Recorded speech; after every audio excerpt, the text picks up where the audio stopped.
Er liggen nog aardig wat boten in de jachthaven van Venlo, maar de meeste zijn van bewoners uit de omgeving. Het aantal passanten dat hier dagelijks verblijft is op 2 handen te tellen. Vannacht hadden we 7 passanten.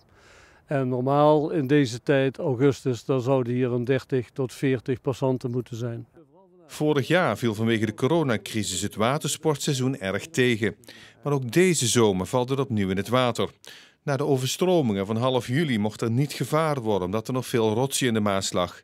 En veel reserveringen werden op het laatste moment afgezegd. Kijk, als jij in Amsterdam woont of in Rotterdam en je plant een reis naar Maastricht of België in.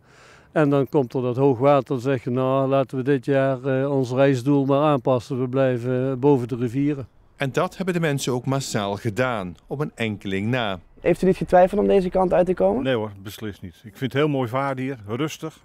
In vergelijking met het gebied waar wij vandaan komen, rond Amsterdam. Nee, het was al langer gepland. Nee, hebben we helemaal niet getwijfeld. Nee. Ja, wij komen zelf uit een gebied waar het ook hoogwater was, dus we konden ook niet eerder weg. Grote gevolgen heeft het voor de watersportvereniging De Maas in Venlo niet. Al zien ze wel dat voor het 2e jaar op rij er minder geld binnenkomt.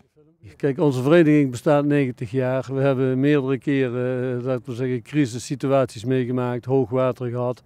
Dus dit is niet de eerste keer. Alleen, ja, we hebben minder inkomsten. We zijn van plan om onze steigers de komende jaren te gaan vernieuwen. Nou, dat is een project wat vele tonnen kost.